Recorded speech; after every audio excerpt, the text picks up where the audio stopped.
আসসালামু আলাইকুম। শীতকাল মানেই খেজুরের গুড়, আর খেজুরের গুড় মানেই পায়েস। শীতকাল থাকবে আর নতুন খেজুরের গুড় দিয়ে পায়েস হবে না, তা কি করে হয়, তাই না? শীতকালে পিঠা পায়েস খেতে কিন্তু আমাদের সবারই ভীষণ ভালো লাগে, যেহেতু আমরা বাঙালি। তো শীতকাল হলে পায়েস হবে না, সেটা আসলে আমরা ভাবতেই পারি না।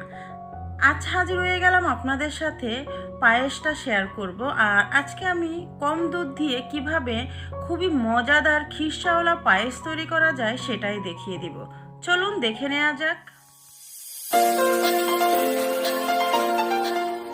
এখানে আছে পাটালি গুড়, মানে খেজুরের নতুন গুড়। আমি একটু গুঁড়ো করে নিয়েছি, এখানে 1 কাপের একটু বেশি আছে। এখানে আছে নারকেল কোরানো, এখানে 1/2 কাপ নারকেল কোরানো আছে। মিষ্টিটা আপনারা আপনাদের পছন্দ অনুসারে দিবেন।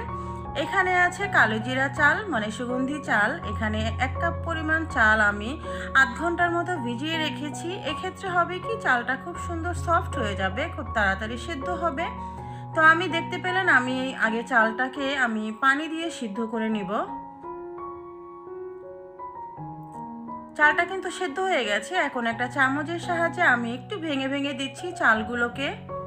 এভাবে যদি আগে থেকে চালটাকে সিদ্ধ করে নেওয়া হয় তাহলে কিন্তু দুধটা একটু কম লাগে। এখানে আমি 2 কেজি পরিমাণ দুধ আমি জাল করতে দিয়েছি।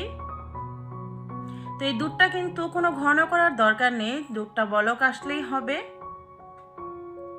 দুধটা বলক হয়ে যাওয়ার পরে কিন্তু আমি যে সেদ্ধ করে রেখেছিলাম চালটা, সেটার উপরে কিন্তু দুধটা দিয়ে দিলাম। এখন এরকম চামচের সাহায্যে আস্তে আস্তে করে নেড়ে চেড়ে আমি দুধের সাথে কিন্তু চালটাকে ভালো মতো মিলিয়ে দিব। দেখতে পাচ্ছেন চালটা কিন্তু ভালো মতো মিলিয়ে গিয়েছে। এখন আমি এখানে দিলাম আমি লবণ, আর দিচ্ছি এখানে গুঁড়ো দুধ। আমি এখানে 1/2 কাপ পরিমাণ গুঁড়ো দুধ দিলাম। এর ক্ষেত্রে কিন্তু খুব বেশি ভালো লাগবে খেতে। দুধটাকে ভালো মতো মিলিয়ে দেব।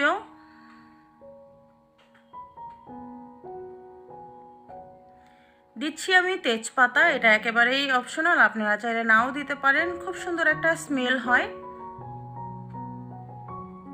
দিচ্ছি আমি নারকেল কোরানো,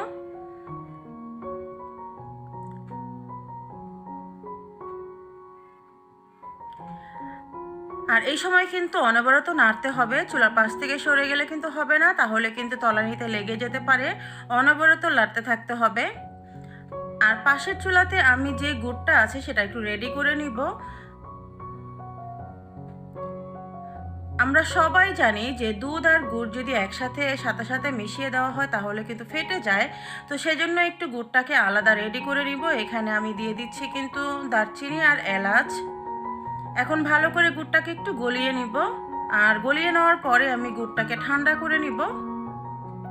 আর এদিক থেকে কিন্তু আমার পায়েসটা দেখতে পাচ্ছেন খুব সুন্দর ঘন হয়ে গিয়েছে। আর যে আমি তেজপাতাটা দিয়েছি সেটা আমি এখন তুলে নিব দেখার সৌন্দর্যের জন্য। দিয়ে দিচ্ছি এখানে কিশমিশ, আর এখানে দিচ্ছি আমি কাঠবাদাম কুচি, দিচ্ছি কাজু বাদাম কুচি। এটা হলো আপনাদের পছন্দ অনুসারে, যে যতটা খেতে পছন্দ করেন সেভাবে দিয়ে নেবেন। কারণ পায়েসে কিন্তু এরকম বাদাম কিন্তু খুব ভালো লাগে, যখন মুখে লেগে থাকে খুব ভালো লাগে খেতে। আর আমি একটা ছাঁকনির সাহায্যে আমি একটু ছেঁকে দিচ্ছি, কারণ গুড়ে কিন্তু অনেক ময়লা থাকে ফেনা ফেনার মতো। আর যে এলাচের দানাগুলো আছে সেগুলো আমি ছেঁকে দিলাম। এক্ষেত্রে কি হবে, খেতে গেলে মুখে আর লাগবে না। এখন একটা চামচের সাহায্যে ভালো করে মিলিয়ে দিলাম। দেখতে পেলেন এখানে কিন্তু আমার দুধটা কিন্তু ফেটে যায়নি, কারণ আমি কিন্তু গুড়টাকে ঠান্ডা করে তারপরেই দুধে দিয়েছি। আমার পায়েসটা কিন্তু একেবারেই রেডি, দেখতে পাচ্ছেন। আমি ঠিক এই রকমটাই চাচ্ছি, কারণ এটা ঠান্ডা হওয়ার পরে আর একটু জমে যাবে। তো দেখলেন তো, খুবই মজাদার তৈরি হয়ে গেল খেজুরের নতুন গুড় দিয়ে পায়েস। শীতের দিনে এরকম একটা পায়েস কিন্তু খুব ভালো লাগে। গরম গরম খেতে তো শীতের দিনে ভালো লাগে, আর একটু ঠান্ডা হলেও কিন্তু বেশ মজা লাগে খেতে। তো আমি একটু বাদাম দিয়ে পরিবেশন করে দিচ্ছি দেখার সৌন্দর্যের জন্য। আর একটু বাদাম বেশি হলে তো খেতে ভালোই লাগে, তাই না? ছোট বড় সবার ভীষণ পছন্দ। আজকের রেসিপিটা যদি আপনাদের ভালো লেগে থাকে তো প্লিজ একটা লাইক দিবেন। আপনাদের একটা লাইক কিন্তু অসংখ্য ভাই আপুদের কাছে আমার এই ভিডিওটা পৌঁছে যাবে। আর আমার চ্যানেলটাকে সাবস্ক্রাইব করার অনুরোধ রইল সবাইকে। সবাই ভালো থাকবেন, সুস্থ থাকবেন। আল্লাহ হাফেজ।